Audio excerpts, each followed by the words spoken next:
దేవుని పరిశుద్ధ నామమునకు మహిమ కలుగునుగాక.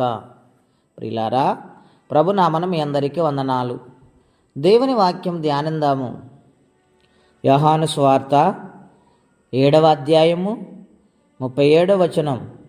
ఆ పండుగలో మహాదినమైన అంత్యదినమున యేసు నిలచి, ఎవడైనను దప్పిగొని ఎడల నా యొద్దకు వచ్చి దప్పి తీర్చుకొనవలెను. నా యందు విశ్వాసముంచు వాడెవడో లేఖనము చెప్పినట్టు వాని కడుపులో నుండి జీవజల నదులు పారునని బిగ్గరగా చెప్పాను. ప్రియమైన దేవుని బిడ్డలారా, ఇక్కడ వ్రాయబడిన మాటలో ఆయన బోధిస్తూ ఒకటి దప్పికను గూర్చి మాట్లాడుతున్నారు, రెండవది విశ్వాసమును గూర్చి మాట్లాడుచున్నారు. అవును ప్రియులారా, ఆయన యొద్దకు వచ్చే వారిని ఆయన తృప్తితో నింపుతారు, దాహాన్ని తీరుస్తారు. ఆత్మీయ దాహము ఆశగల ప్రాణమును తృప్తిపరిచినట్లుగా ఆయన వారి దాహమును తీరుస్తారని వాగ్దానం చేస్తున్నారు. రెండవదిగా, ఆ దాహం ఎలాగూ తీరుతుంది? ఆయనందు విశ్వాసం ఉంచినప్పుడు, ఆయన మీద ఆధారపడినప్పుడు, ఆయన సన్నిధిలో నిలిచి ఉన్నప్పుడు కడుపులో నుండి జీవ జల నదులు, జలములు నదులనంటూ ఉన్నాడు ఇక్కడ ఆయన.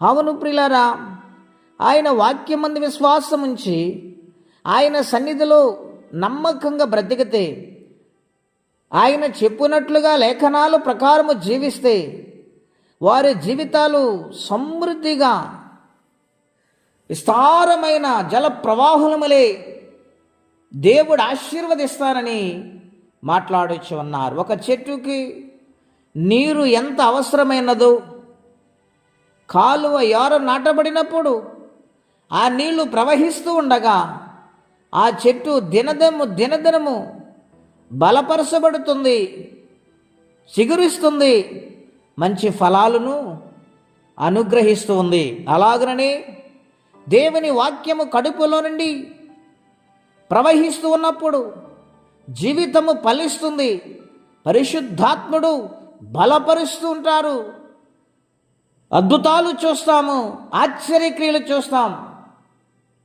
గనుక వాక్యం అనే ఆ నీరుని హృదయంలోనికి, కడుపులోనికి స్వీకరించుకుంటే దేవుడు అద్భుతంగా జీవితాన్ని ఫలింపచేస్తారు.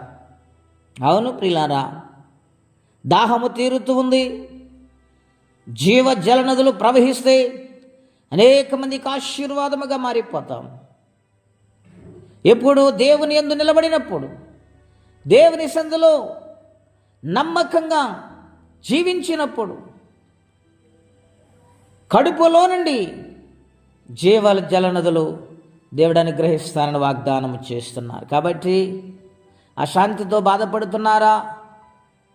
అయ్యో, నా యొక్క పరిస్థితులు ఏ విధముగా ఉన్నాయే, నేను ఎందుకు బ్రతకాలి, నా దాహము తీరటం లేదు, నేను ఫలించలేకపోతున్నానని అనుకుంటూ ఉన్నారా? ఈ విశ్రాంతి దినములో ప్రభు సన్నిధిలో బ్రతిమాలుకునండి. ప్రభువా, నా ఆత్మీయ దాహము తీరాలి, నేను ఆత్మతో నింపబడాలి, నా జీవితంలో ఫలించు బిడ్డగా నేను మారిపోవాలి నాయన. నీ మహాకనిక నా మీద ఉంచండి. తెలుసో తెలియక నేను అపరాధముల చేత నన్ను క్షమించనని దేవుని సన్నిధిలో బ్రతిమాలుకుంటే నిత్యముగా దేవుడు కనికరిస్తారు. సమరయ స్త్రీని కరుణించిన దేవుడు, సమరయ స్త్రీని ప్రేమించిన దేవుడు, జీవ జల నదులతో ఆమె జీవితాన్ని నింపిన దేవుడు ఈ ఉదయకాల సమయంలో మనందరితో మాట్లాడుచున్నారు. గనుక ఆమె తన కుండను విడిచిపెట్టింది. ఆ మాటలు ఆమెతోనే సరిపెట్టుకోలేదు, గ్రామములోకి అనేక మందిని పిలుచుకొని వచ్చింది. దేవుని బిడ్డ, నీవు దేవుని పని చేసే దేవుడిని పని చేస్తారు. విశ్వాసముంచు, ఫలింపు, అభివృద్ధి ఆయనలోనే ఉన్నది.